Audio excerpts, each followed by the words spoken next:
Hey, what's up, guys? Welcome to another edition of the Liberty Report with Adam and Maxwell from the Liberty Rising Group and obviously Professor Red Pill. And we're joined here with Terrence Popp from Redonkulous.com. So basically, what's happening in Iran currently today is another conflict that's flared up. It's potentially going to be a global flashpoint between escalating strikes, regional alliances shifting in real time, and major powers calculating their next move. This conflict is obviously going to reshape energy markets, global security, and the balance of power to come. The Strait of Hormuz, proxy networks, cyber warfare rather, and the question everyone's asking: does this stay regional or does it go global? Today, we're breaking down what actually happened or what is happening in real time because this is a current escalating situation.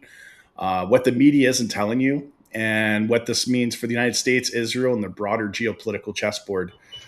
If you want deeper analysis and off-record discussions, join the Telegram group. Links in the description, and join the T Club. Rumble 3 gets you $3 off your first month's membership. And I do master classes, deep dives. You can get access to my book, Unleash Your Inner Signal Male Leadership Guide.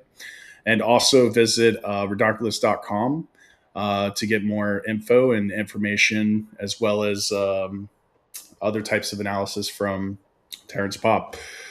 So I'm going to bid it to you, Mad Max, and then we'll go ahead and start the discussion, the panel. Thank you very much, Professor. Today's the 4th of March, 2026, and this is day 5, I believe, of the latest iteration of this war, which has been going on since October 7th, 2023, which one can argue this accumulation of tension also includes globally the invasion of Ukraine 24th of February 2022. So one could argue we're already in a kind of world war, a World War III, or perhaps the prelude to it with conflicts there and all over. I mean, there's over a dozen conflicts going on in the world. We've got right now, in fact, Pakistan and Afghanistan flaring up. Before last year, we had India, Pakistan, always problems in Kashmir, problems with Iran, Baluchistan, Kurdistan, Syria, all over the world, but focused especially on this region. The stakes of this region are so not only polarizing, galvanizing, and, as you say, a flashpoint. I think the potential for serious fatal outcomes, not just isolated to the region, but that do affect the entire world, is even higher here than in Ukraine, between Ukraine and NATO and Russia. This is between the Jewish state of Israel and the global American empire against the rogue state, Iran. Rogue, of course, because they are the primary leader in the resistance against Zog, against America and Israel. And that's the latest iteration, what we're seeing today. Could you please define fatal results? There is, with Russia, Ukraine, the stakes are enormous, right? At the end of Biden's term, the U.S. Senate was briefed in private. They said the probability of nuclear war is over 50%. But things calmed down. Saner heads prevailed. They pulled back from their policies of deep strikes, which we saw the other day. Ukraine deep striking Russian strategic industrial sites deep in the Urals, where they produce their nuclear strategic missiles. The stakes here are massive. However, when it comes to when it comes to Iran and Israel, Iran possesses the conventional capacity to, I believe, wipe Israel off the map. But we haven't seen them do that yet, and that's what we'll certainly get into. All right, so you're talking about Iran? This is Iran, yes, and the Israel. Ability to wipe out Israel. I believe so. This is what I've been led to believe. Okay. No, I'm And not saying that's impossible. I'm just trying to. as well, of course, the one of the foundational narratives about this conflict is nuclear Iran. Now, Iran does possess the nuclear enriched capacity to quickly produce a bomb. I'm led to believe they could do it within days, or at the very least a week or a few weeks, should that decision be made. And we've just taken out the key leader in Iran who said, "We're not making a bomb. I have no desire to make a bomb under my leadership. In fact, I'm issuing a religious decree, a fatwa, no nuclear bombs." He's dead. Iran is, I think they've elected a new leader, and maybe he was just dead or back in. And my understanding is the past year, the Assembly of Experts, who are kind of they're elected by the people and the Ayatollah, but they're kind of Iran is a republic, an Islamic republic, and democracy at that. But these are kind of the technocrats that are supposed to kind of be ruling, be advising how to run Iran. My understanding is the past year, some of the Islamic jurisprudential people there made the argument, perhaps convincingly, although a nuclear weapon is against Islamic Sharia ruling, if Iran is in the position where we're facing an existential threat, a war from the outside by all, maybe it's not illegal for us to produce a nuclear weapon. Again, the head guy who has said we're not doing that for 20 years, he's gone. So there is the potential. I'm not saying it's probable. It's certainly a potential for the production of nuclear weapons. Depends how long this war goes on for. Depends the political will and decision making of the new Iranian government, which we're not sure of. So as well, that's Iran. Israel, of course, they have dozens of nuclear weapons, and if they feel existentially threatened, either Israel or America, yeah. I think that is probable, not just potential. Word on the street, Iran has somewhere between 18 and 22 nuclear warheads. So the word on the street that I've heard, allegedly, they've got the bomb heads, they've got the missiles, they've got the nuclear material for, I've heard, between 9 and 11. Depends how much nuclear material they have, we don't know. Yeah, but the thing, Israel, I believe, has tailor-made their nuclear arsenal to be more tactical than strategic, meaning they're smaller warheads, not like the huge Tsar Bomba stuff. And you also talked about Iran being a republic. Well, they are a republic in name only because, they have a fascist, in my opinion, dictator-in-chief running the place. And they're religious zealots. They had no problem with their discussion and open talk in regards to revelation and, the coming of the end of days. So if there was ever a country on the planet that would use a nuclear warhead in ludicrous fashion, I believe it would have been Iran if they're allowed to get the nuclear warhead. And you said that the guy that they just whacked, what is this, Khomeini, whatever his name is, he said for the past 20 years, no, we're not making a nuke. Why the hell did they have all of those enrichment facilities buried at a depth where only America could get to them with that huge bunker buster they have? So you have to fall back on actions speak louder than words. And what's going on in Iran now, I really am sick and tired of fighting Israel's wars. Right? I'm not a fan of our blood and treasure for the United States going to this. Okay, now,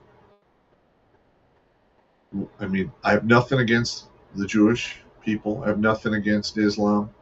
But as an American, I'm sick and tired of paying for it. And if they want to have the luxury or privilege of living in their promised land, they should be able to afford it and defend it themselves.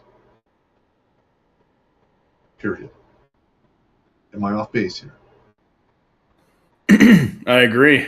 I mean, like I said, the GCC, they themselves, they pay. Like I said, I trained there. You've been in the theater as well in that area for extensive amount of time. We both have actually, and they they pay for the training in the GCC. They build the bases. Like I believe the Qatari base is completely 100% paid for by the government. Bahrain as well. Been to those bases. Very state of the art. Very nice. And I mean, they pay us well. Like trainers that go there, hundreds of thousands of dollars a year, or expert trainers to come. And so I mean, they put the money out. You know what I mean? And they have the volunteers. They have the soldiers. I mean, I remember cohort after cohort of soldiers coming through training. So I don't know. I mean, it's debatable how well trained their military is, but yeah, I mean, well, it is what it is. typically, when you are dealing with an Arabic country, their competence for the military comes in rings. The closest ring to the leader, they're going to be extremely confident or really good at their job. Then as you go out in separate rings, it gets less and less. And the example, the primary example, and it's anecdotal, is during the Iraq conflict with the United States. Those men on the front line were the lowest of the low. A lot of them were conscripts with less than 2 weeks worth of training, living in a hole, told to fight to the death, and that each one of them had an average of 180 rounds of ammunition and maybe 2 RPG-7 missiles. And then that's about as incompetent as it gets. So that's very subjective, the competency part. I'm just saying. Yeah. I mean, we get into education, IQ, and all this in these regions, and that is also a factor. There is environmental. There is also the fact that these are very rich nation states, where we saw that with October 7th, when they were calling IDF people back from the United States, from other countries, and they weren't even picking up the phone. They were like, "I'm not going back there." And they're like, well, you're obligated. And it's the same with like I said, when I was in Saudi, I do remember there were deserters during the Yemenis conflict, and they arrested them. They were one was on the plane with me. They were bringing them back. They're like, yeah, you're going to Yemen, bro. Well, I mean, I know individuals who actually went to Israel to answer the call. So, there are some that'll say, no, I don't have any allegiance to you. And then there's some that do. It all depends upon the individual. So. What I thought was interesting was when the Ukrainian and Russian conflict started, there's actually a lot of Georgian Israelis that came back here to avoid conscription. I do know that. But a lot of Russians that left because they didn't want to get conscripted to Ukraine, they fled. And they went to Israel, they got their passport, and they were like, oh, yeah, no, you got to fight here now. So they couldn't leave, obviously. But, I mean, you go from one possible conscription to another country thinking that you're not going to deal with having to go serve, and then, like, you get conscripted and they send you in. You know what I mean? Might as well go to South America or something. Well, the thing with the wars of attrition, after the original 120 days of frontline combat, you're basically feeding kindling into the fire, and you're just a number on a board until you're not, and then you're dead. And in that circumstance, I really can't blame some of these people. The conditions that I've seen on the front line in Ukraine and Russia are absolutely atrocious, and some of the shit they're doing is, in my opinion, tactically unsound. But hey, it's their conflict. You can fight it how they want. So. I mean, the other thing too with the conflict, we talked about that a lot in the early stages. They had a lot of surplus equipment. I mean, Russia has some advanced equipment, but Ukraine was literally a third-rate military with a bunch of surplus equipment. I know that there were some U.S. soldiers there training experts, but The language barrier. That was the main thing. That's what I think with this conflict, as I was talking about. We talked about the what is it? 3 days before, we said they were probably gonna strike on Saturday. We called that. They did, and I said, what happens with Ukraine, or sorry, with Iran, how they're going to strike back or where they're going to hit, is going to determine if the GCC is going to get involved. And if the GCC gets involved, they speak English. I mean, there's no language barrier. So, and they're trained on American equipment, American tactics. Might be debatable. You're more of an expert in that, Terrence. But I mean, the communication on the field, which is very important, communication and logistics. It's there. I mean, they've got the bases, they got the logistics. The communication is definitely a lot better than what you would see in the current conflict in Ukraine. I mean, they were using cell phones for communication. They don't even have secured ways of communication. Even today, I don't even think they have any means of communication outside of using mobile devices and satellite phones. So, I mean, this war is, like I was saying in previous podcasts that we've done, on previous Liberty Reports and Straight Talk podcasts, this is a futuristic war. This is about as advanced warfare you're going to see in the history of warfare. Oh, no, hang on. Go ahead. There's a parallel what's happening now to what happened during World War One. Mm-hmm. World War One, they had air power, they had tanks, and it changed the whole environment of the battlefield. Yep. Here we have, and this isn't a world war, I would say it's a world conflict. Mm-hmm. You have the same thing, except now you have AI and you have drones and all that other craziness. So again, you're going to see war change in dynamics. Now, you said that Professor Koresh up there. Sorry, man. I'm just messing with you. Mad Max. But one of the weapons that you didn't really mention that China can do is dump our bonds. They have a huge amount of our debt, and that would really wreak havoc on our economy. On top of the cyber issues as well. So, in fact, my YouTube channel was hacked in June of last year, and we traced the originating IP back to the Ukraine. So, there you go.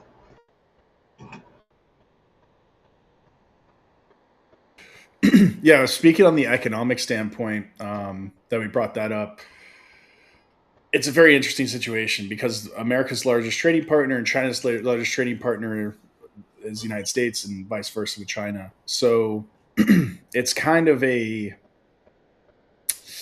it's a delicate situation because China is dependent on America in the sense of buying consumer goods, and China is dependent on Saudi Arabia and other oil-rich countries, predominantly with the U.S. alliance, to fund their factories to produce these consumer goods for Europe and America.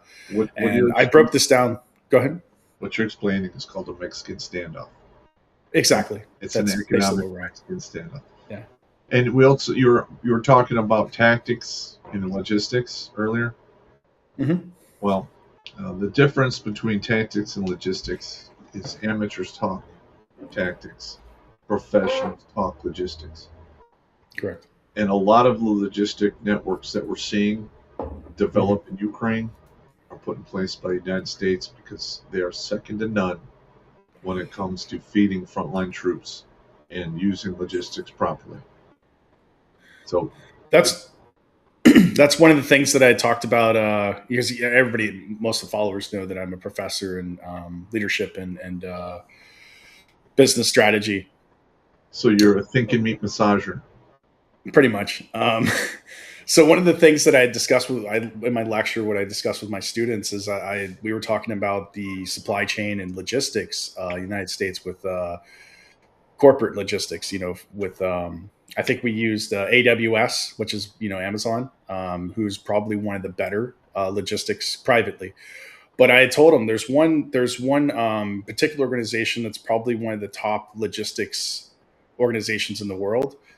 And they didn't guess it. I was like, it's the United States military. That's basically where all of these other private corporations try. they mold their logistics off of the United States military. And a lot of what I find too also is a lot of these logistic companies, trucking companies, AWS, i.e. Amazon, they hire a lot of ex-military logistics people because they're experts and they're well-trained and they know what they're doing and the communication is sound. And then they hire the tech people, not necessarily from the United States, but a lot of them come from private sector, paramilitary, and they go work for their security, their secure systems and logistic systems. But yeah, it is what it is. Nobody guessed that, but I used them as an example in the lecture. Okay. We got some questions here, some comments. Let me see. All right, so DC says, similarly, no country can completely destroy the U.S. or Russia given their massive size, conventional nuclear weapons not considered. Well, the United States would be very hard because, one, we have so many firearms, and we do have a history of that no fucking way attitude. So, I mean, we have feminized a lot of the men in the West. I refer to them as manginas. They get mad for that. I don't care. And I think one of the reasons that's been allowed to take place over the past 3 decades is to make it more feasible to, overthrow or topple the United States from within. Because once you take away the men who are willing to defend it, then it's easier to crush. But that is just, conspiracy theory that I came up with. Maybe it is happening. Maybe it's a natural progression. But with the amount of propaganda that you see in mainstream media and big tech, I think there's a 30-pound brain behind this that may or may not have billions of dollars. Again, I don't have any concrete evidence. These are just theories. I think that with America, as well as many other places in the West, perhaps one theory, as you say, is to be able to topple the existing powers and structures. I think it's those powers and structures who are implementing this transformation, this feminization, this divide and conquer. So I think my theory is this is not done in order to weaken up the populace to overthrow the existing power structure, but to greater entrench the capacity of the government, of the state, to influence and control the people. Make it easier to rule over them. Yeah, but isn't that the same thing? It's just different verbiage. And one is more bloody than the other. No, I mean, the way that I interpreted what you just said, it sounds like that there's some cabal or whatever. So there's some conspiracy to overthrow the ruling power and install someone new. Whereas the way I see it, no, it's the ruling power setting these conditions to weaken the base. So they can further control, conquer, especially for systematic plunder. Yes. And in its place, you can either talk about expanding government influence, or you could look at Peter Thiel, corporatocracy, Elon Musk, and you could say it's kind of a neo-feudal corporatist. They want to increase government and corporation, same thing, power over that, and that's kind of, they want to move progressively towards greater total control, as they have for years. And I've actually got an article on this on my Substack, talking about how, at the beginning of this century, at the beginning of last century, 1900s, the state was as small as it was, and there were a load of organic communal institutions, insurance, charity, no income tax, and steadily and progressively, incrementally, the government has come in, forced itself, crowded out organic market solutions, including those that have been institutions for years, decades, centuries, like church, community, and in its place has installed the state. And the state has expanded, and this is the progressive trend. And this is the telos, the purpose of democracy. I'm sorry to step on this.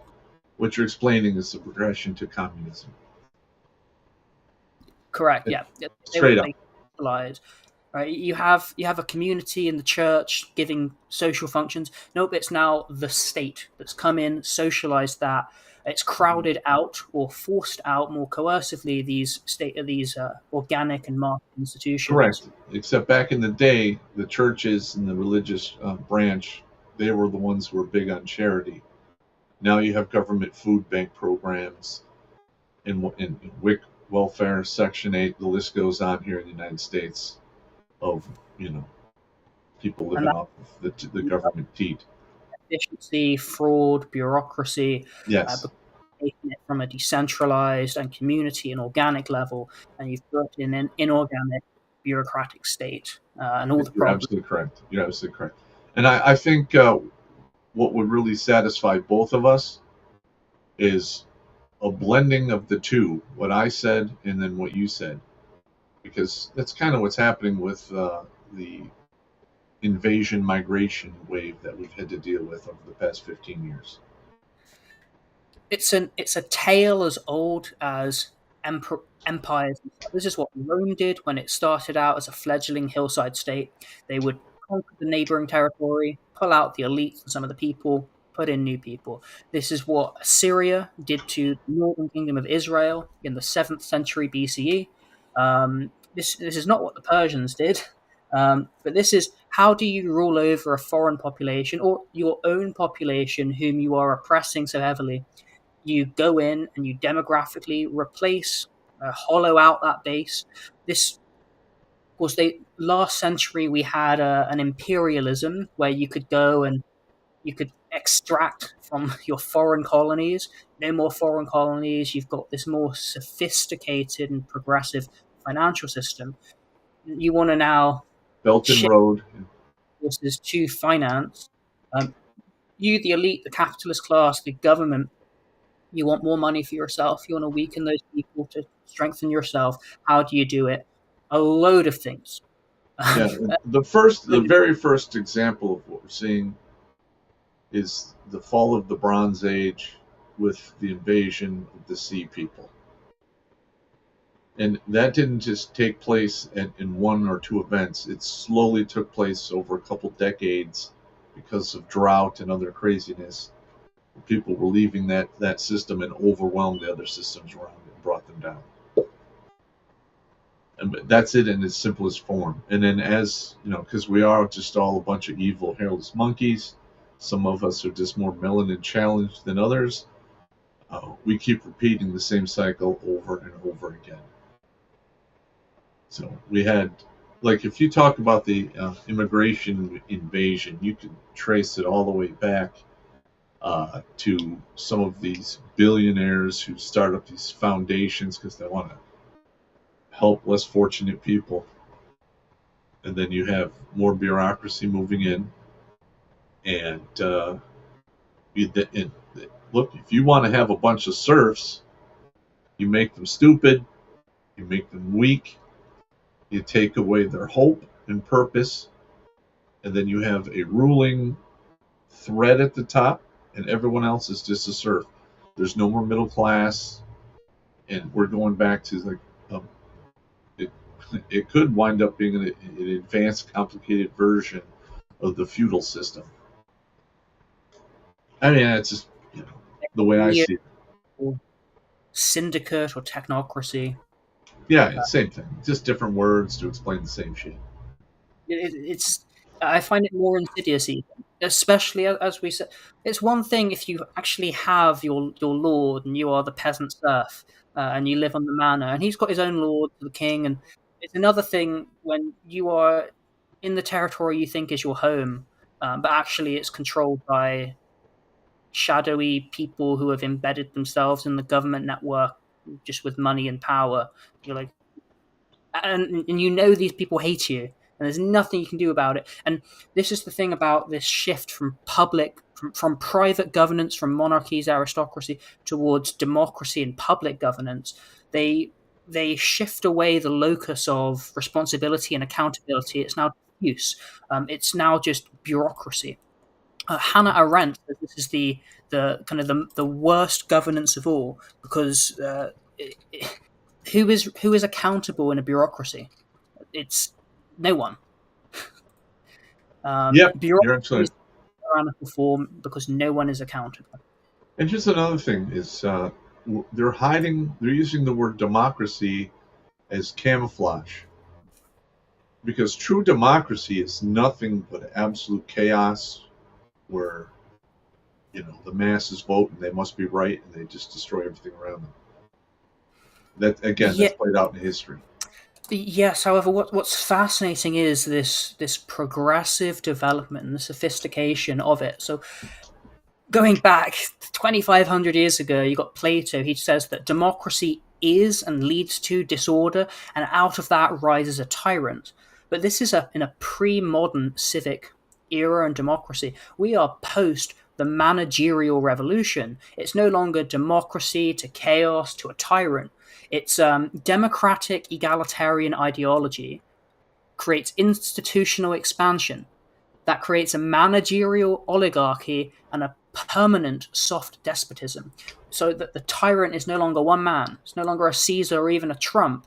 The tyrant is the administrative class, and that creates a whole life of its own. So what you're explaining with all of that word salad is democratic socialism. Which I argue another liberalism is kind of the end goal, but a democratic republicanism is trending towards, as you say, socialism and communism.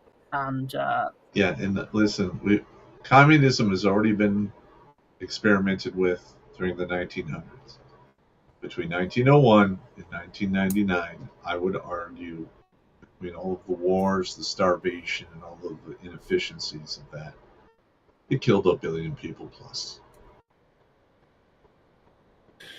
That's a lot of dead people, and we still haven't learned our lessons. What kind of morons are we? Oh, that's right. We're evil hairless monkey morons. One thing that's fascinating is you talk about the Bronze Age collapse. This is actually where Israel came out of. Bronze Age collapse was around 1200 BCE. This was also when the Israelites first emerged out of the hills of Canaan. I believe it's 1800 to 1200 BCE. It was like a 400 year. 1800 to 12.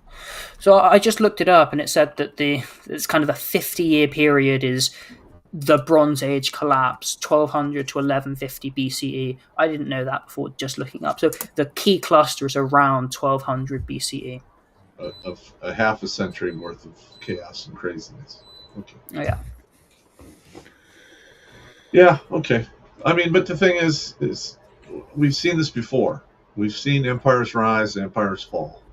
And they collapse roughly around a lot of the same bullshit. Economic or destruction from within, with i.e. the culture and what have you. And we're seeing that happen here in the West. So yeah, what's fascinating is the Bronze Age collapse and this region. You had Egypt that controlled the Levant at that time. Egypt, with the Bronze Age collapse, pulled out of the Levant. This is where you get this tradition of Moses leading the Israelites out of Egypt.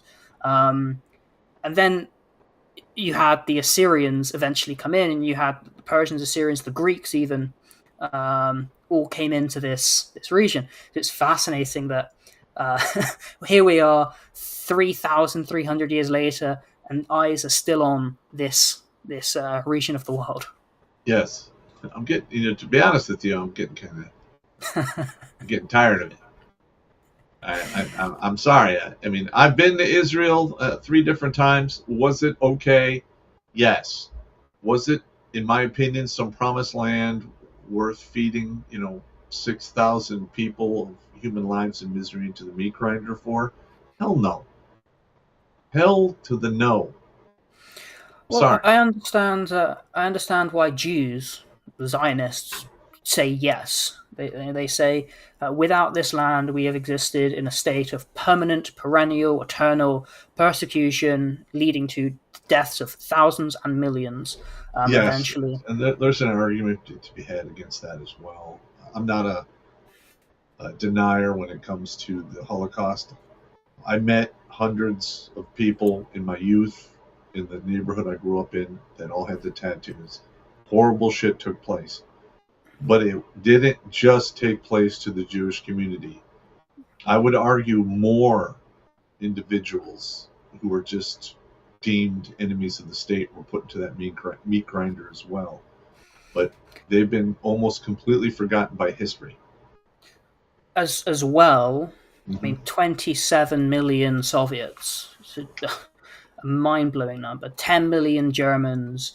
The casualties of World War II, which extended from World War One. The casualties of the first half of the 20th century is mind-blowing. Like, entire villages between Berlin and Kiev wiped off the face of the earth, probably further than Kiev. And a lot of them were never reclaimed.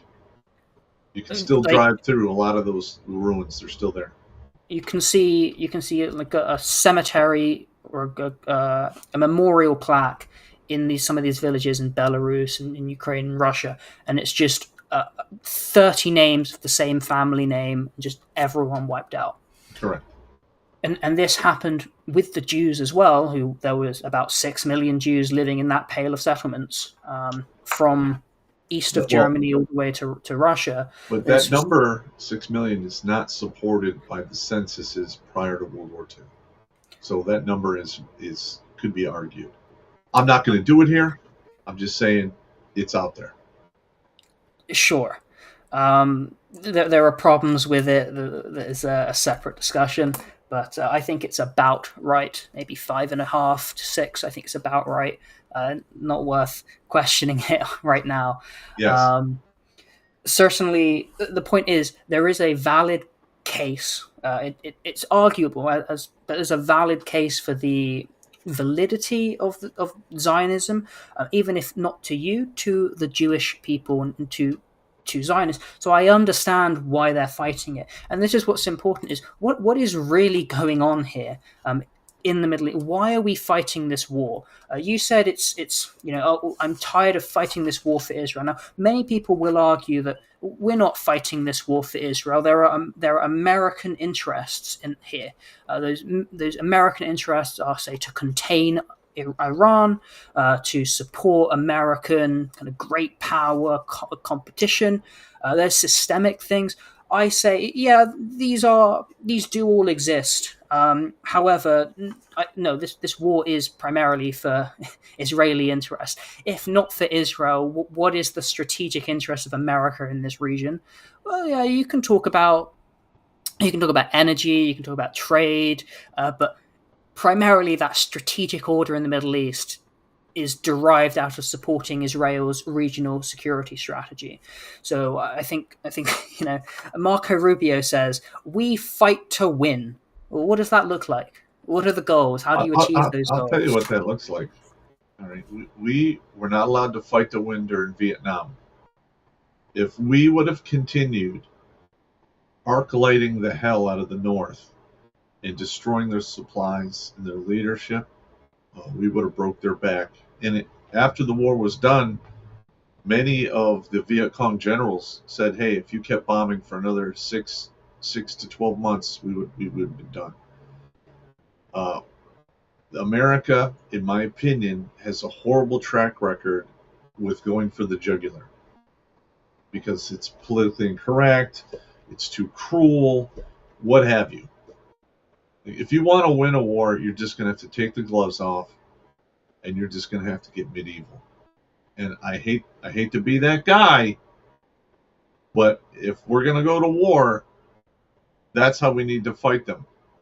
Because I'm sick and tired of going to war, winning all the battles, but losing the war at the end. It's absolute horse shit. I'm sorry for swearing, but there's a great military saying: tactics win battles, strategy wins wars. My concern here is I don't see the strategic pathway to victory here unless you go not just medieval, but I don't know how you describe it other than dropping the power of the sun repeatedly, 12 times perhaps. It's called glassing them. GLASS. So, and of course, if nuclear weapons were to be used by America or Israel against Iran, it would be the worst day in history. It would be the bloodiest day. I think the most death, the most atrocity. Yeah. In a humanitarian sense, one could say, well, they deserved it, of course, because they opposed the state of Israel. My concern is, even if you did this, you may win tactically, but I think the fallout, not just the physical nuclear fallout. I'm talking about the diplomatic. I think the entire. This is why I said that the fatal nature of this conflict, if it is deemed, which I am hoping it's not, the only way to actually win this Well,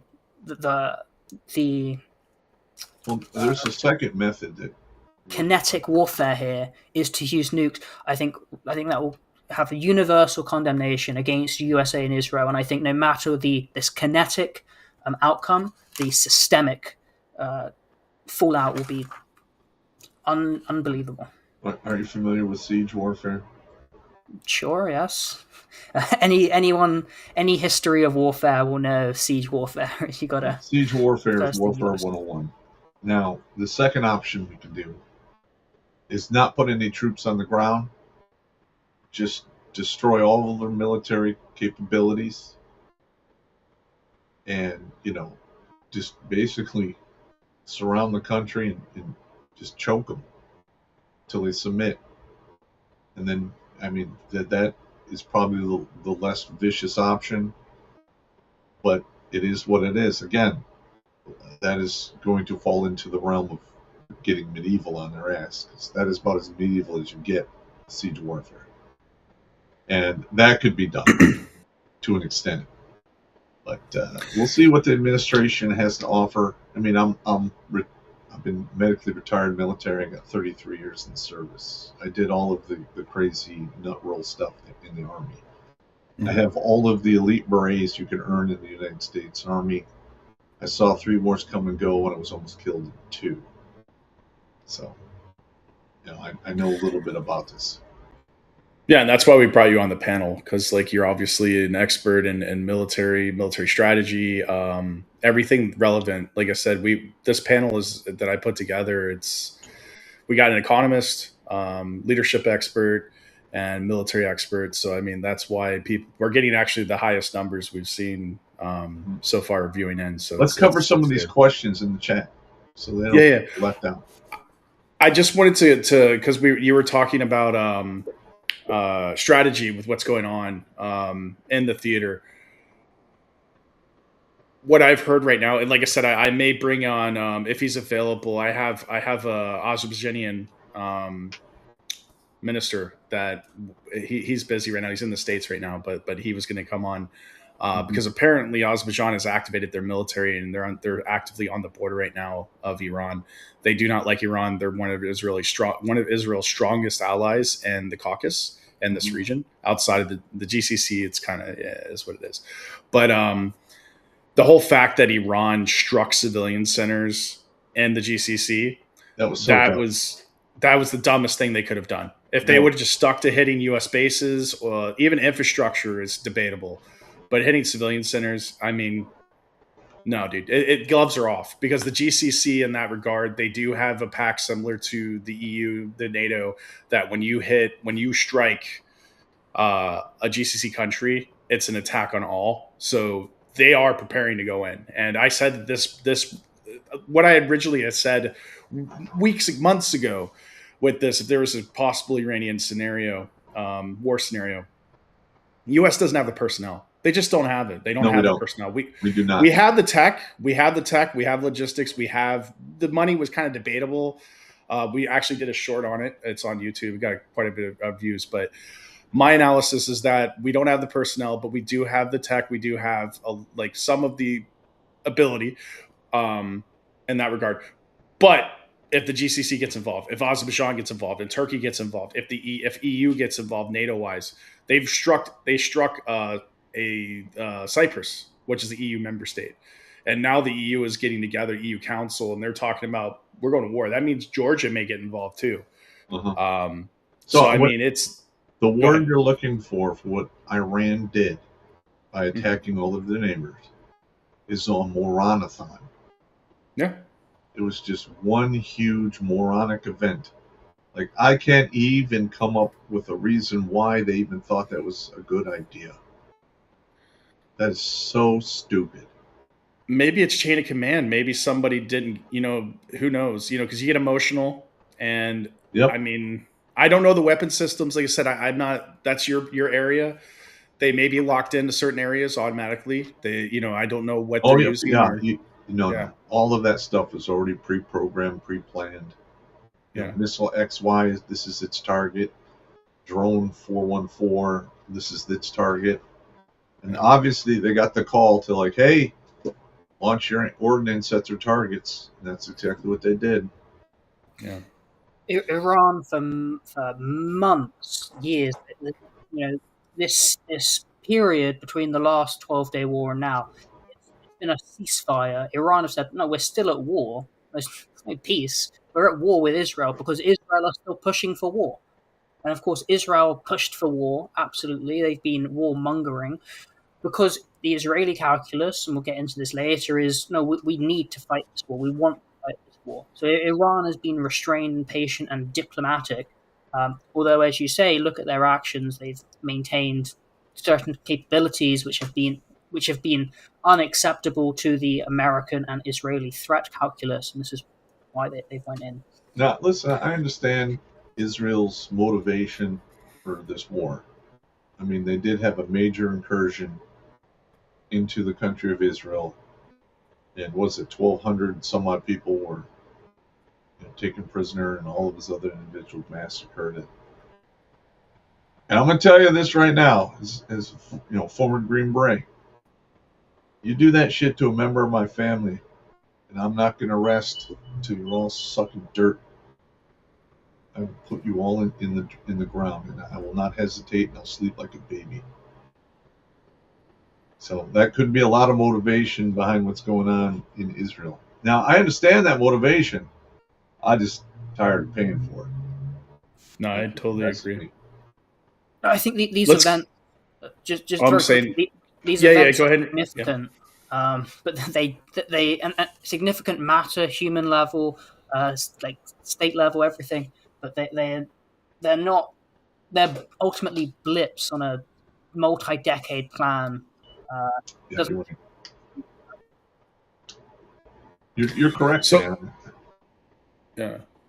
I mean, I was going to try to get someone from like former intelligence on here in the panel, but unfortunately, they're not going to get on here talking about this stuff. Yeah. So it's all good. I just talked to them privately what they thought. So let's change the economics here. And this is one particular question that I generally have been covering a lot. And I don't know if you've covered it, Terrence, but USA can't survive without forever wars. USA is bankrupt, and only reason US dollar is a reserve currency is because the American military might. So they regularly have to show their might. Well, yeah, I mean, that is a valid concern, but right now it's valid because like the only industry that's doing well here in the United States, in my opinion, is the military-industrial complex. 100%. And all of the other jobs in industry we sent over to China because we're a bunch of morons. And under Trump, he's actually taking some pretty significant steps to try to reverse that trend, because that needs to happen. There's a reason why you have all of these cities and states pushing for a $20 minimum wage from Burger King and McDonald's. Is all of the jobs that you used to be able to get to have a living wage have been sent overseas.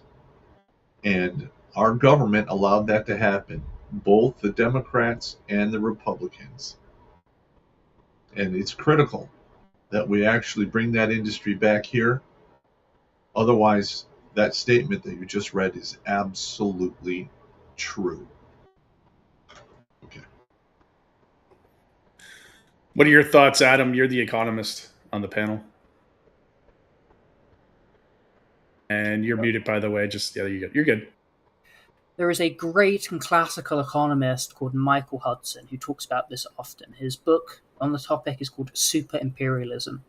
He talks in great depth how the structural hollowing out of America and globalism, that's an important component, one of the critical foundations.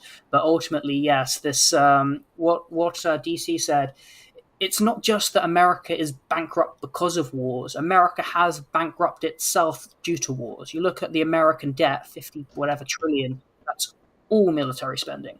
And what America has done is they've converted their might into this empire, this super empire, based on military excursion, military power, and it's been financialized into the debt, into the spending. And you've got all the incentives, the structural, systematic incentives of the government to have that military-industrial complex. Why it's in you can look at the political, the lobbying of all that, of the MIC, but it is absolutely a core function of the United States of America, their military might and exploitation of that.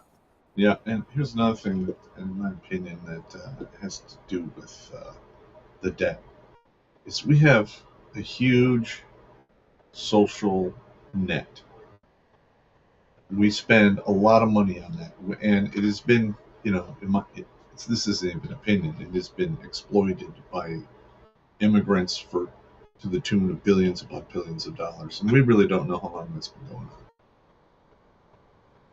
And the reason we spend so much money on social programs is those jobs that used to be able to provide a living wage have been sent overseas. So we bring those jobs back, we can probably shrink this huge social net that we have that would take some of the pressure off. And I do agree that the military-industrial complex needs to be reined the fuck in. All right? It's absolutely insane. So that I agree with you on a lot of what you just said. That was the warning of Eisenhower, right? Beware the military-industrial complex. Correct. The way it's going to metastasize, take over our republic, and lead to its ruinous demise and the perverse incentives there. Where, for example, in the Ukraine, in a large part due to the military-industrial complex, a large part is ideological too, and to a minor part, you can argue deranged strategic calculus. They're like, let's manufacture this war against Russia. We're going to make a lot of money. We're going to harm Russia and Ukrainians who themselves are Russian. We don't really care about them. So we're happy to do it. And we're going to make a fortune. And as you say, you hollow out the economy. You shift the burden of coercive taxation into the military-industrial complex. You make a ton of money. You extract it. You plunder it from the people who you're hollowing out, the middle class. You're making a ton of money. The people are suffering. This is and people are then reliant on social programs, social welfare net. This is the road to socialism. It's just instead of through overt communism with a communist party, who at least give the veneer of caring about the people. This is the way through liberal democracy, which is just meaningless platitudes. Like, oh yeah, this is for equality. I don't know about you, but if you're going to march me out to my possible death, I do not want it to be over, well, I got to free some people. No. You tell me your country's going to get a shitload of oil, gold, uranium, natural resources, access to an ocean we don't have. Okay, I'm cool with that then. But do not send people to their death for some stupid ideology that really aggravates the absolute shit out of me.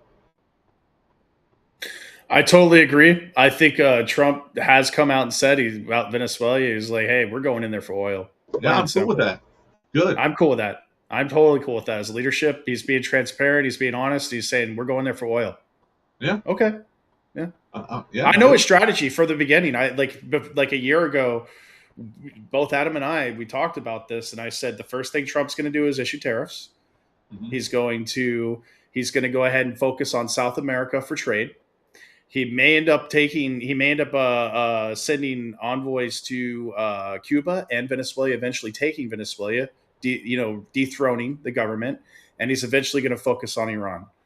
All have come true. And that's what he said on that. He ran on that platform anyway. But with Iran, the situation now is he says regime change. That's ideology. Are we going there for regime change, or are we going there to try to stabilize the Middle East? Now, if you're going to say we're going there to stabilize the Middle East because we need stronger trade ties and we need to protect, our assets and military might, I don't know. This is why we're here. This is what we're debating. This is my reason paneling. here. Yeah. And none of it has anything to do with what you just said. Iran has funded these proxy militias, terrorism. They've been hooked into all kinds of death and horrible shit that's taken place on that portion of the world and even here in the United States. If Trump was to come out and say, look, we're just bombing the shit out of Iran for some fucking payback, I'd be like, cool. Just don't send any armies there. Do what you got to do. Break their back. And, we'll take it from there. So, I mean, all he had to say was, yeah, we're paying them back for a half a century of bullshit. And we actually should have done this in the 80s. And there's all of those administrations before us that, walked around Iran with eggshells and tiptoed and were very cautious.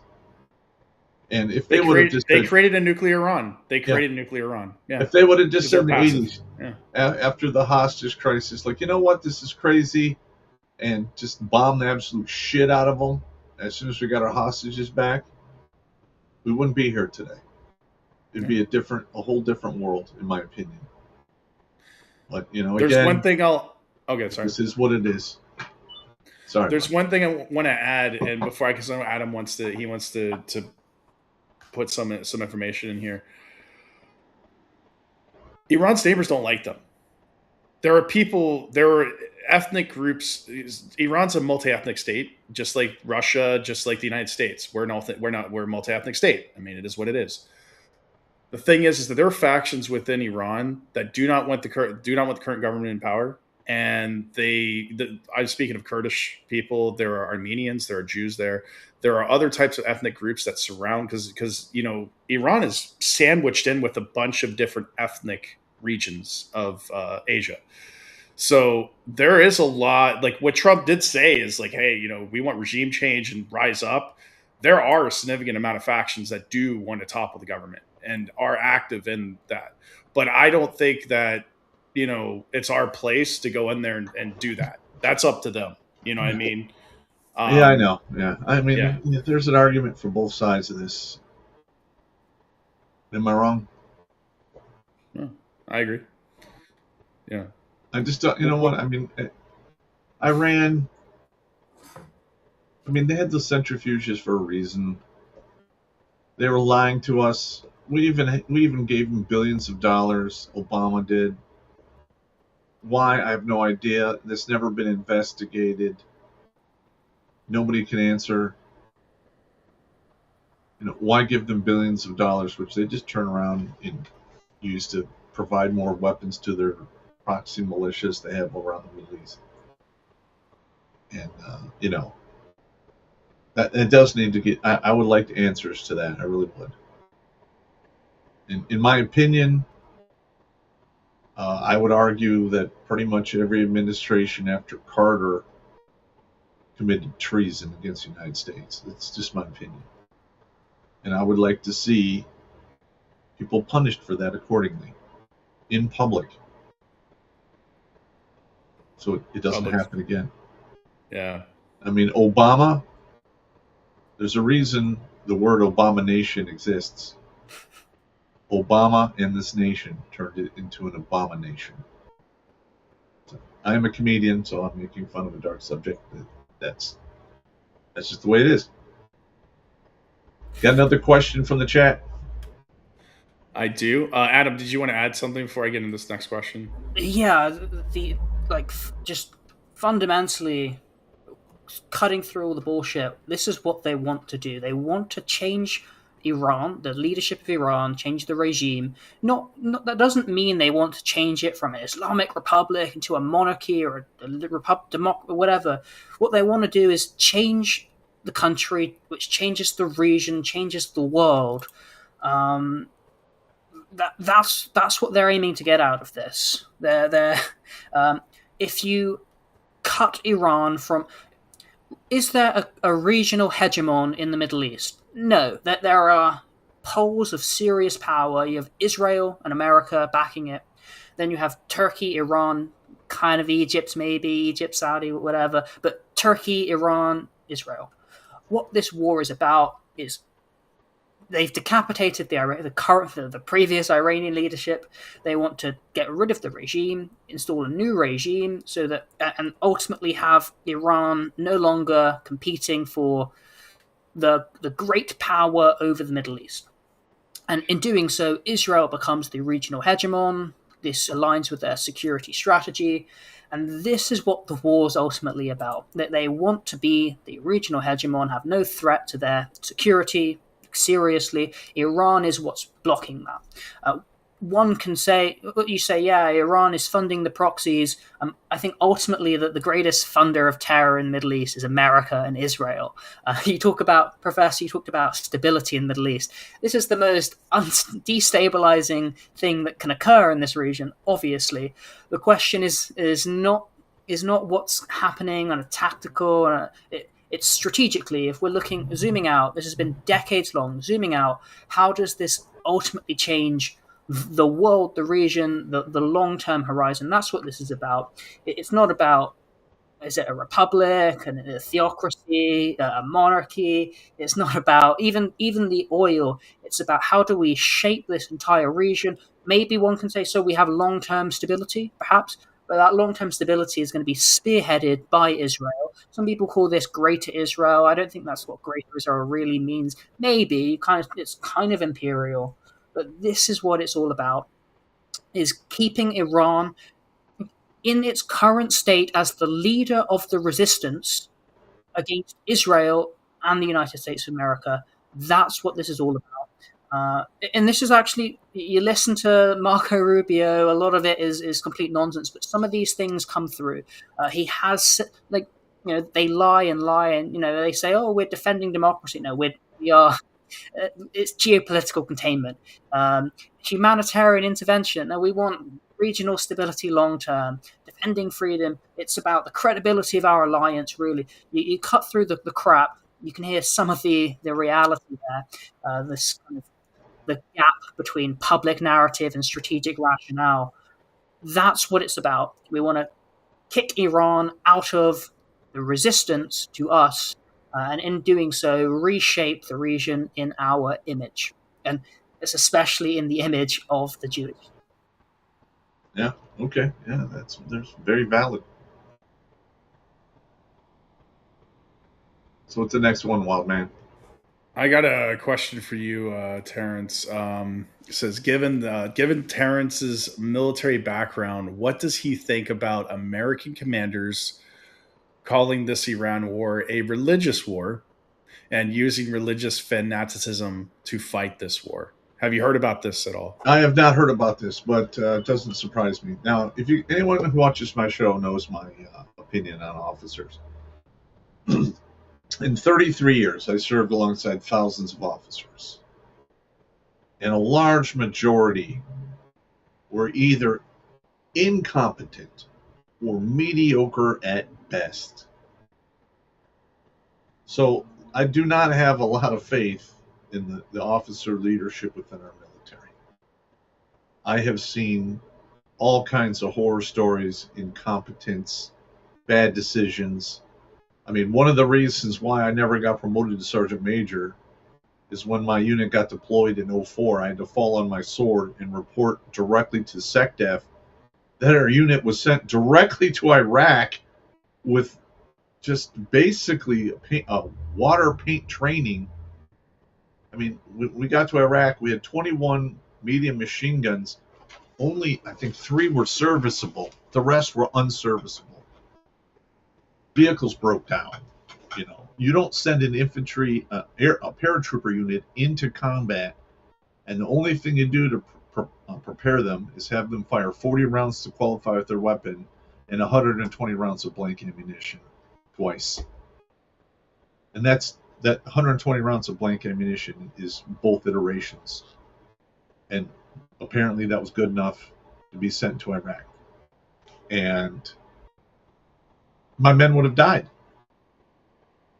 They literally, they would have died.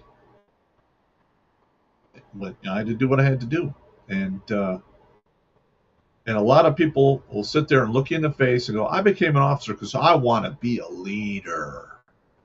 Okay, you go to OCS, West Point, become a ring knocker. You get in there, they give you your commission. You're going to be a platoon leader or section leader once, maybe twice. You may or may not get a company command, but I can almost guarantee you will rot on some officer's staff for a decade doing PowerPoint bullshit, writing reports. You will not be leading anyone anywhere. Me, as an enlisted guy, once I became, an E5, a sergeant, which I think out of 33 years, I was in the leadership position for 31 of them. I led men in war, battle, all kinds of different situations. And the officers we have, especially when they get to the top, they're professional backstabbers and dick suckers, in my opinion. And so I do not have a lot of faith in any officer calling for it to become some kind of religious craziness. I just don't. But that's just me. So there you go. I just think it's interesting with because I have my locals channel. I have Swen come on. He's one of the members from the Telegram group, one of the main admins, and we get we call it a schizo hour. We don't put it on YouTube, but basically, I don't know if you knew about our embassy in Israel, in Jerusalem. Apparently, it was dedicated by Kushner, President Trump's son-in-law, and there's an atrium in the embassy with his portrait up on it, and it's called the Kushner Atrium in the U.S. Embassy. And apparently, when they built this embassy, they sourced all the material from within the area, and this is very common with building temples, like in Masonry and Mormonism, where they build their temples from materials coming from the geographical area. It's just eerie. That's why I was like, did they build a third temple? What's going on? That's why that question was kind of interesting, but we don't have to get too far into that, but that was just kind of an interesting anecdote. I don't know. All right. Just very quickly, this what you touched on, the professor talks about a lot, which is authentic and inauthentic leadership. And something I talk about a lot is how when you deal with the government, you deal with inorganic hierarchy, bullshit, inauthentic crap, and you end up with with transgender 4-star admirals or 3-star whatever, and people that dress up in dog suits, and these are the ones that get promoted. And this is the case with the military. It's the case with the United Nations. If you want to be hired for the United Nations, be a gay black man, and you'll get promoted. If you're interested in competency and authenticity, professionalism, try your best to stay away from the government and the large bureaucracies. Privately is organic, usually. The state, it's a layer of inorganic crap. The word you're looking for is gaynastics. That's it right there. Ready, and people just do a bunch of useless, stupid bullshit that means nothing but waste time so they can get a paycheck. Okay. So I had to say, gaynastics. That's all I had to say. Totally understand. There's another question. Yeah, there's another question here. Hexeth, he's our defense secretary in the United States. So he's asking, is Hexeth a competent secretary of defense given this development? I would have to lean towards yes. I would, because he did not spend a significant amount of time rotting on a senior officer's staff. And that is where a lot of these officers learn how to stab in the back, kiss ass, cut throats, do all kinds of, nefarious, unethical bull crap. And then once you do that long enough, you get conditioned to it, and that's just how you operate. That's why whenever a general talks to me or a high-ranking officer, unless I know somebody who served with that officer who could vouch and say he's a good dude, I have to, as a betting man, place my wager on incompetence or mediocre at best. All right? But Hegseth, I believe he's a major, did some, combat tours, saw how shit works, from the shitty end of the grunts world. Because once you serve in a war zone as a grunt, you come back with a whole different view of the world and a wisdom that average people will never have. You can't really teach it in a book. I mean, I wrote a book about it. It's on Amazon. We'll tell you what it is at the end. But yeah, I mean, I think Hegseth, of all the sect deaths we had, I would say he has the potential of probably being one of the better ones. I'm not going to say he's going to be the best, because I really don't agree with about 80. I mean, I agree with about 80% of what he does, and I agree with about 80% of what Trump does. I'm not a cult guy. I will put my faith in a certain individual until he proves he's not worthy of it. That hasn't happened as of yet. So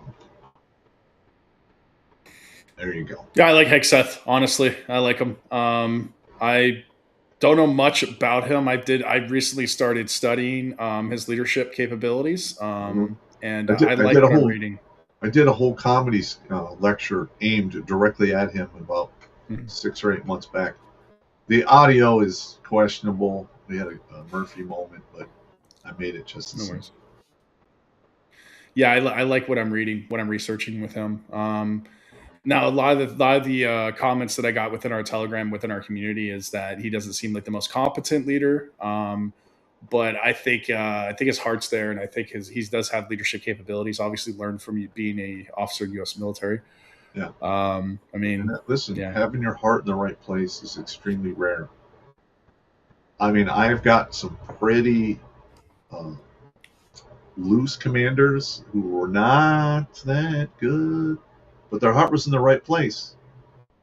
And by the time their command time was done, they got a glowing OER. Because if your heart's in the right place, your men will jump through hoops to meet the mission and meet time hacks and make stuff happen. It's just consistency. These are the 3 pillars that I teach in leadership.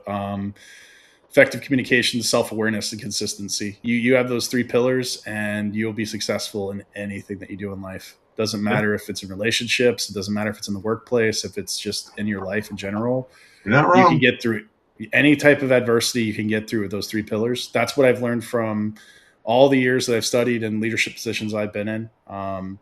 But yeah, I think he's got those pillars. And this is when I do a breakdown of leadership. Those are the three characteristics that I do look for to see how effective they are as a leader. Yeah. Do you want to get to another one, or you got any comments or anything you want to add, Adam? No, you can keep going. I can go for another 45 minutes. All right. So we got well, okay. All right.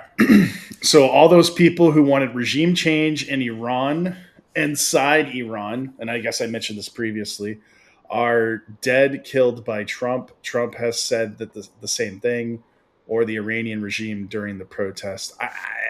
I disagree. I think there's a lot of like sleeper cells, but I mean, more or less, like, you can't really tell somebody's mind. We don't have the Minority Report right now, or the ability to really know what people are thinking. But I mean, I know there's a lot of opposition in Iran. It's just like any country in the world. There's going to be 30% of the population that's not going to agree with everything in leadership. So, yeah. The rumor has it that that assessment has already been done, that there is enough dissatisfaction within that country that one of the options on the table is to send in special operations with weapons to give to the opposition and literally lead an armed coup or insurrection. I'd say they're already ahead of you, but I can't disclose any of that stuff right now. But yeah, yeah. Well, I mean, the rumor is the mission packet has already been issued out to certain groups. Yeah. It's they've been there for a while, and a lot of those individuals have been working in other operations. Some operations that you, Terrence Popp, may have been worked on when you're in the theater. So they're well trained. Some of them are here in Georgia that I've worked with. But I guess we might have lost Mr. Popp. Oh no, his cam's off. It's all right. No worries. Yeah, I mean, so it is what it is. But these people know what they're doing, dude. I mean, that's what I said before. I think the leadership is quite competent, and they would not launch such a large scale operation without having all of their information and intelligence and everything, their strategy put together. Although who knows, might have incompetent people. We don't know. I mean, we won't know until they're fully on into it. But I don't know what it is. I apologize. Oh, you're fine. There's two factors here. One, you said they would not launch unless, which I'll get into in a moment. But first, just addressing DC's claim there. It's not true. The Iranian regime has killed thousands of people, especially some of the leaders of these protests. That's true. The reports are tens of thousands. I don't believe tens of thousands. I don't believe they say 90,000 people have been killed. That's more than Israel killed in Gaza, carpet bombing the places. Yeah, I think they did aim to minimize civilian casualties, but even still, you look at Gaza, you look at Iran, I think there's no way 90,000 people have been killed. This is what they're claiming. I think that number is higher than. My Iranian friend, former IRGC maybe, he says to me, Adam, you are being a schizo retard here. You don't know what's going on in Iran. Literally, everyone around me has lost someone during the protest, and you're just thinking, oh my God, they're pulling the numbers more than Arabs that Israel killed, which I do. He says this is total schizoid crap. Yesterday, my friend's mom got shot in the street. Today I received a message that my years-long online friend who was in captivity since the protest was killed. My friend who owns a small business lost 2 of her workers and 3 of her staff got arrested. Literally inside each neighborhood, people are mourning for their family members. And you think a mass protest that even small villagers came out for was calmed down over 2 weeks of no internet and no phone line connections with just a few thousand deaths or something like that? Iran is 90 million people, and I think 70-80% of the people hate the government to their bones. While they have no water, gas, and electricity for 10 to 16 hours a day, they're fed up enough even to go out in mass. So he claims this 90,000 is the number of death certificates that have been issued and leaked by a worker in the government. He claims the number is more than that. He claims there are multiple videos showing bodies piling up in storage that people need to look for hours to identify their family members. I've seen these videos. I agree that thousands have been killed. I don't agree it's tens of thousands. It could be. I don't know. I'm not an expert on Iran. Just I look at the logistics. I look at history. I look at how many people are killed and what it takes to kill that many people. And my history goes, I look across centuries, a lot of data. I go in and actually study war communism, the first 5-10 years of the Soviet Union, etc. And I look at Iran and I say, to me, it doesn't, I could be wrong, but 100,000 people being killed this year by Iran, their own people, it doesn't seem likely to me. However, the discontent is real. The anger against the government is true. I've got a few Iranian friends. I speak to people. There is a selection bias there. The people I speak to are more likely to be against the regime. I speak to one Iraqi guy who is Shia radical. He says nonsense. But I listen to him, at least for the insight. It's very polarizing in Iran. There is a lot of discontent. The economic sanctions that America has waged against Iran for nearly 50 years now, it's had serious impact. People blame the regime because the regime is responsible because they oppose the state of Israel. They refuse to accept the legitimacy and existence of the state of Israel. As such, Jewish power with the United States of America has mobilized against them forever. It's now gone from systemic to kinetic. They're pushing for it to change this regime, would change those conditions, affect outcomes, and I think lead to a better Iran. We can talk about Persians weren't Islamic. This is an Arabic or an Islamic conquest imposition against them. We can look at the Iranian Revolution, where there were leftists and communists and liberals all wanting to overthrow the Shah because they said this monarchy is bad. We want revolution. And then the Islamists said, all right, we're taking power. Lots of people hate Islam. Kurds that I speak to, none of them seem to be a fan of Islam. Maybe there are Islamic Kurds. The few that I speak to, they all hate it. There is a lot of, and perhaps mass discontent against Islamic regime. There's also mass support. I don't know enough who's going to come out at the end of the day, but there certainly is enough discontent there that has been formed through this multi-decade-long war against the Islamic revolution that even if, and this is my later point we'll get into, even if the conditions aren't perfect now, these are the best conditions possible to foment this overthrow of the regime, and that overthrow cannot just be missile-based. It's never happened. You need something in the ground, like an armed coup, for example. You are correct. And it just makes it easier if you destroy the military of the person in power. Now, if you had noticed throughout history, Islamic governments they form quickly, they shine quickly, and they literally collapse just as fast. Because when Islam, their main goal is to have the head caliph or whatever they call him. And then they try to pass that along by bloodlines, kind of like a king. But, they're always putting down all kinds of competition. It is a brutal, I would say it's basically a form of communism, except it's got a bunch of religious excuses for its existence. Theocratic repression. Yeah. Islam, submission. Yeah. The religion of peace that never has peace. That is one of the biggest lies that have been sold to the West in decades. That is interesting that you brought up, like the Kurdish. See, I know a lot of Kurdish people that are actually refugeed from Iran and other countries. Kurdistan is what they call it. They're here in the Caucasus because I'm actually the closest to the conflict right now. I'm like literally probably maybe less than 300 kilometers. I mean, we're within range. Like I'm as close as like the GCC, just about to Iran. But yeah, there's a lot of people here. I haven't really talked to them much about it, but I do know that they really can care less about the current government regime, I guess, if you will. But it's interesting that you guys brought up about the communism socialism dynamic with these Islamic ethnic groups, or because the thing is these the GCC and a lot of these Arabic countries, they're very socialist in nature, how their systems are set up. It's part of the Sharia, I guess, so to speak. But the Kurds are actually very avid communist, from what I understood. Talking to them and studying and understanding, they have a lot of communist elements. That's what I understand. Adam, is that accurate? I know you're looking kind of like.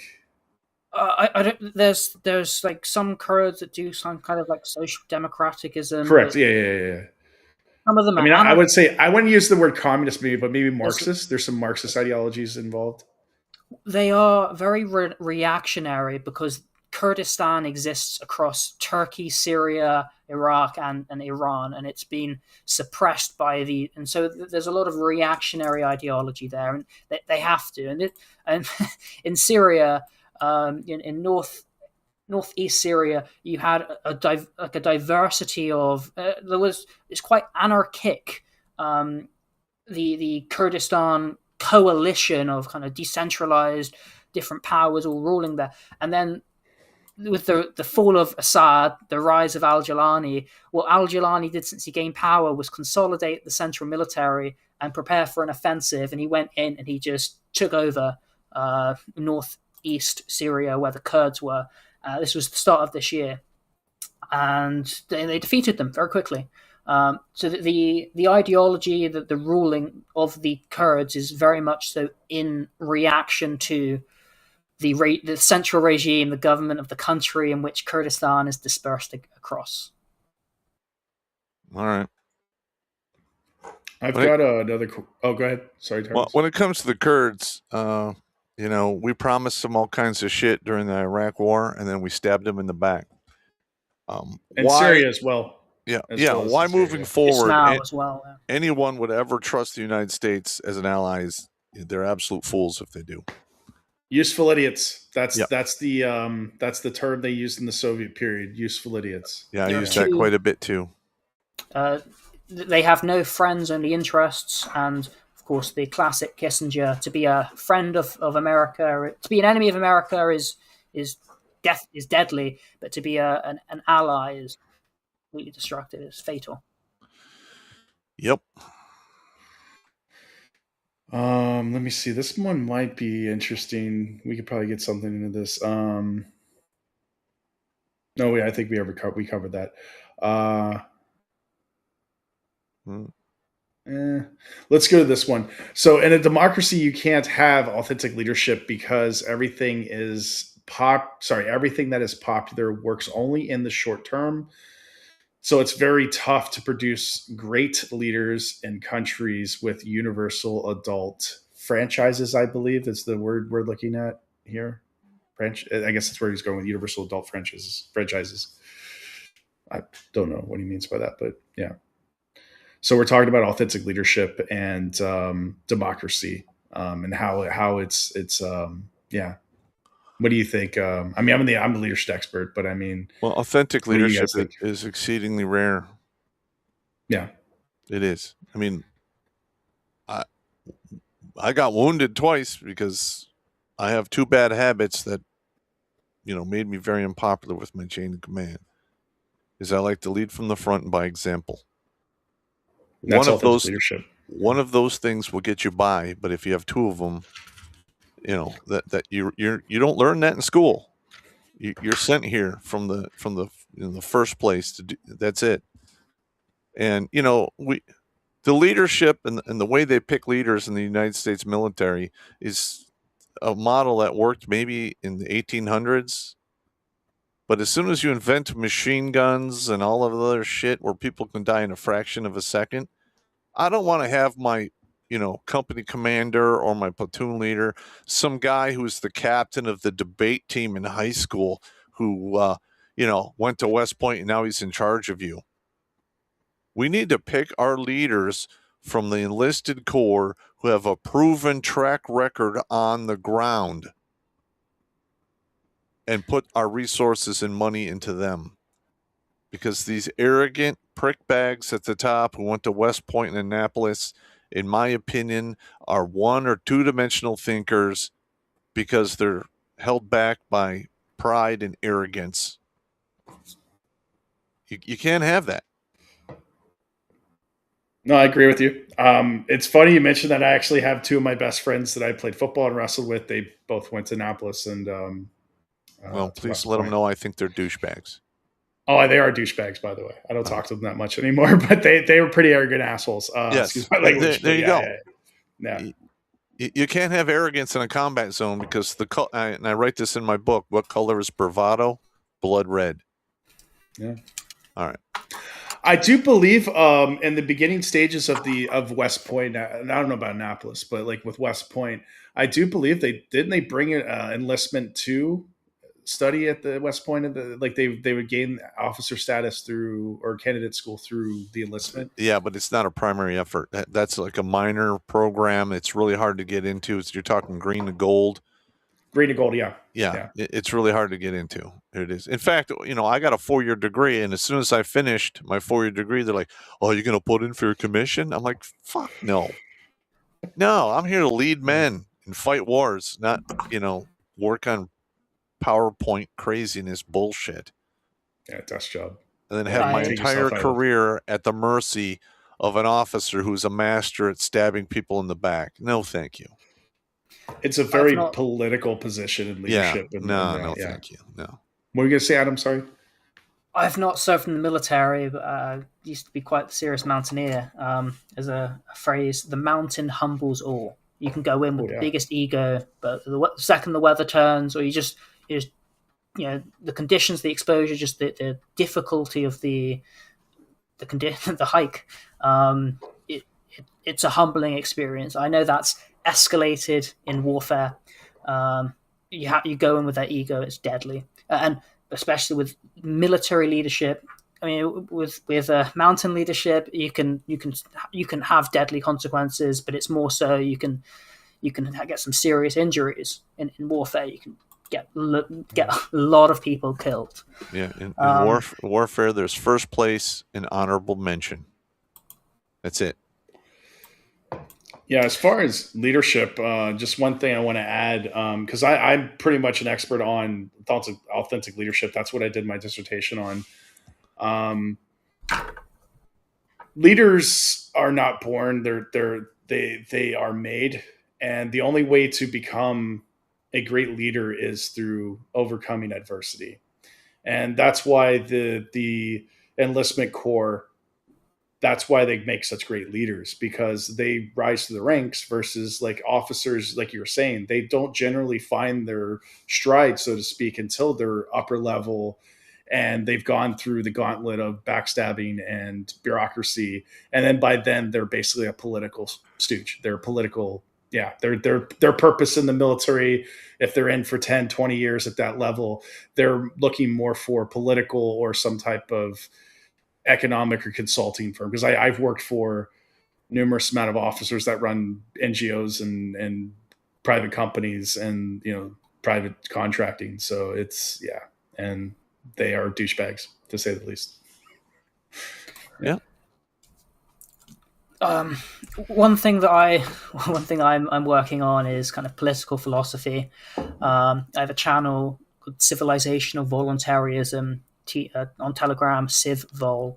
And so one thing that I'm researching is that liberal democratic republicanism is Marxist in nature. It's full of contradictions. So liberalism dissolves inherited form. That can be corrective when it removes arbitrary privilege that violates truth and righteousness. But once dissolution dissolved legitimate authority itself, power no longer answers to any standard. And the state, as a monopoly of coercion, it doesn't just replace authority, but negates liberty outright. This produces a horrendous regime where you have authority that is abolished, truth becomes irrelevant, rules are optional, power is instead exercised directly by bureaucratic fiat. So it's no longer about competency. It's no longer about authenticity. It's about how well you comply with their rules and procedures, which even they apply selectively. It's about how you meaningfully manage decline. Mm-hmm. And this occurs across all domains, across civilian, economic. You can apply it on a micro, macro level, political. The point is that you have this contradiction where you have, it's not just democracy, it's not just bureaucracy. It is a contradiction in itself. Liberal democratic republicanism. It necessarily just it's about management of decline. Yep. I have one more question here that we can get into. And this is the last question, I think. The Middle East has a... Sorry, there we go. The Middle East has a hegemon, or how do you pronounce it? Hegemon, yeah. It's called the American Empire, and Iran is rebelling against American hegemony. Some things, I guess, I'm trying to pronounce this correctly as it's written. If you wanted to take it, Adam. The same thing is happening in Europe. Russia is fighting the American empire hegemon. There you go. I mean, that's the way you can look at it, I imagine. I mean, I'm not going to sit here and tell you the American government is the be-all, end-all example to the world, because it's not. I love my country. I've risked my life for my country, but I am not a fan of the government and how it's currently working. So I agree and disagree with that statement at the same time. So a hegemon is you don't have peers, you have predominance. I am the influence. Of course, the 20th century began. We had the European pole, and this was primary. World War One destroyed that old world order, which was itself propped up by three. They were all cousins. You got the three empires: the British, the German, Austrian, the Russians.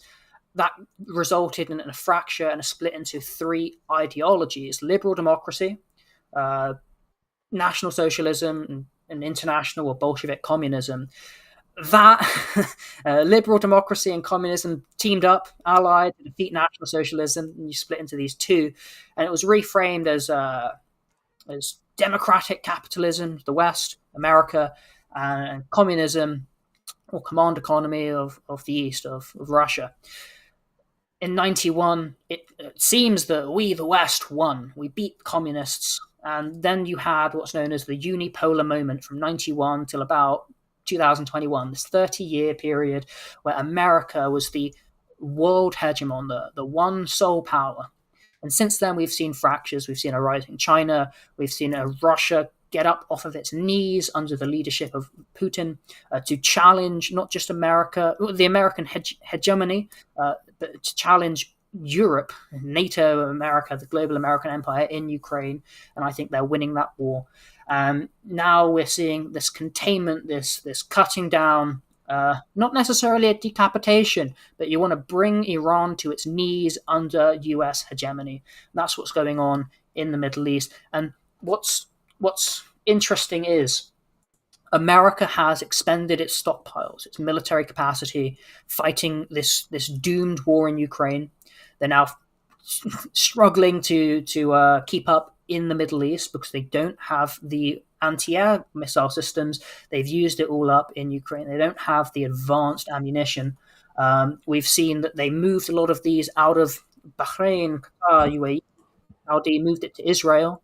Iran came in and hit these countries, and they're saying, well, where's our defense? We're defenseless against some of these low-level drones. Shahed drone flies into UAE, blows up $1 billion Raytheon radar installation, and you're saying it's hit civilian centers. So yes, this is true. I don't know that the US has a hegemon. I think there's great powers. You have Turkey, which is very strong. It is the one of the strongest militaries in Europe. Arguably Russia's greater, but Turkey, massive military power. Greater than Ukraine, which itself has a massive military power because of American support and training over the past decade. So you've got Turkey and Persia or Iran and Israel, which is a proxy or a forward colony of the US power. And you've got Egypt. And the history of this region has been Turkey, Persia, Egypt. Now we've got this new pole, this kind of a central tower of Israel, and of course we've got the energy resources of the Gulf region, the Strait of Hormuz. These are all very important, very critical, and contributing to this war because you want control over that region, over the energy, over the political direction here. I don't know that there has been an absolute hegemon in the region. America has maybe been predominant since the Gulf War, certainly, but Iran has risen. It's challenged. It's been a major regional power against that. There's tension between Turkey and Greece and Cyprus. What's going on now? You listen to some analysts. There's some interesting concerns there. But this is what it's about ultimately. It's about predominance, about influence, authority, about domination. Yeah, I'd argue along the lines that the EU has really risen up in the past 20 years to, I would say try to challenge the United States for number one position. I mean, we just went through a whole COVID-19 craziness. And the EU and the WEF were pushing all of this crazy stuff down to other countries that followed it. And in the years to come, you're going to see the truth in regards to that horrible. I would say it was a rehearsal for something worse coming down the pipe. And as we all know, Europe, they can't go any amount of time without fighting amongst themselves or picking a fight in Europe. because, well, maybe in the 1700s it was. Oh no, that's right. There was all kinds of wars in Europe. Okay, what about the 1800s? No, that was all kinds of war as well. 1900s, World War II, World War One. Yeah, there's no example of Europe actually being a peaceful, stable place, and why the hell we've given them so much power is it's mind-boggling. Personally, my opinion is that the EU is a vassal to the Americans. You look at the elites, those that run it. A lot of them are transatlantic. A lot of them have American interests and family and properties and things. There is certainly a distinct European character. It tends to be quite snobbish, in my opinion. Not aristocratic, but snobbish. They tend to be. There's a derangement there. Our beautiful European garden, in the words of Borel, and the rest of the world is an unkept jungle. I don't agree with that. I think there is that European character, but I think that you look at Europe, you look at the EU, which is the supreme Soviet. I believe, my opinion, it's all underneath US imperial vassalage, and Washington's really the one that runs these institutions, ultimately. Yep. I'm not going to say you're wrong there, but I mean, it's valid. What you have to say is valid. I was going to try to tear you down because you're so young, but you're not an idiot. So that's a compliment. There you go. I have one question here. I don't know. It's interesting. This is a new subscriber that asked it. Do you think that the Strait of Hormuz will be forcefully opened soon if Iran Navy gets destroyed? And can we expect military convoys protecting the trading vessels? Yes. Or have you covered that already? Yeah. Okay. Yeah, and they're gonna basically annihilate the missiles that Iran has that they've been firing. They've already sunk their navy. Of course, they have a bunch of little speedboats and other petty bullshit. But I would not be surprised if you had a half a dozen, 4 or maybe 6 U.S. destroyers patrolling that section and handling any more future craziness. Because you need to have the Strait of Hormuz open for the oil. Because once you close that down, oil prices are going to spike, and it's going to destroy everything. Not just oil, Terrence. They're dependent on consumer goods coming in too. Correct. With the GCC, because it's a heavily being in the GCC for as long as I have. I mean, I've lived in this region most of my adult life. You shut those ports down in like Bahrain, Qatar, Dubai. They have no consumer goods coming in. Most of their food is shipped in. Most of their consumer goods, a lot of the resources and supplies, it has to be shipped or flown in. And there's a no-fly zone over most of the GCC right now outside of Saudi Arabia. And it's difficult. You can't drive stuff in. It's not like United States or like Europe where we can truck stuff in. The only way stuff gets into the GCC is it's shipped in through that route, or you can go probably through the Red Sea as well, through through Egypt to the canal. It sounds to me like they need to invest in some trains. We have one train in Saudi. That's it. It goes, it's ridiculous. It's in the Eastern Province. It goes from Riyadh to Dammam that's it. Yeah, so that's an error. Yeah, there is. It's actually right. This is one of the major sticking points. What do you call it when like the Strait of Gibraltar, a choke point? One of the major choke points of this war. So far, Iran has not mined the Strait of Hormuz. They have bombed a few ships. We saw last year the Houthi in Yemen blockaded the Red Sea, that choke point, from all American and Israeli ships. And they were able to shut it down. And America went in with a project Safeguard or whatever. Israel tried their best. They couldn't break the Houthi embargo against American and Israeli going through that Suez choke point in the Red Sea. Can we do it against Iran? This is major because it has implications for China and Taiwan as well. Yes. Can we destroy all of the Iranian navy? Well, as you say, I've seen at least one. Apparently, an American submarine has sunk an Iranian Navy ship. Great. Have they sunk them all? I have no idea. So maybe we can destroy their navy. I don't know if they have submarines. I'm sure they do. Can we destroy all their missile capabilities? What does it take to prevent and to stop a ship from being able to travel through that strait? Can they launch drones from anywhere in Iran to try and target them? Maybe. I understand that it's actually quite difficult to hit these moving targets with the less sophisticated weaponry. That hypersonics are one thing, but the actual hitting these moving targets that can maneuver, especially if you have a US frigate trying to shoot some of them down, it creates difficulty. But you've got a commercial interest here. Are you going to send your ship carrying your supplies and resources through if there's a serious probability they're going to get shot by Iranian missiles? So there's a question of logistics here. Even if we destroy the Iranian Navy, can you destroy their anti-ship capabilities? And then when we look at China and Taiwan, this is again the logistics. America has some resources in the region. They've got a significant naval projection power. When we go to China and Taiwan, America is the other side of the Pacific. Yeah, we've got Japan and the Philippines and the first island chain.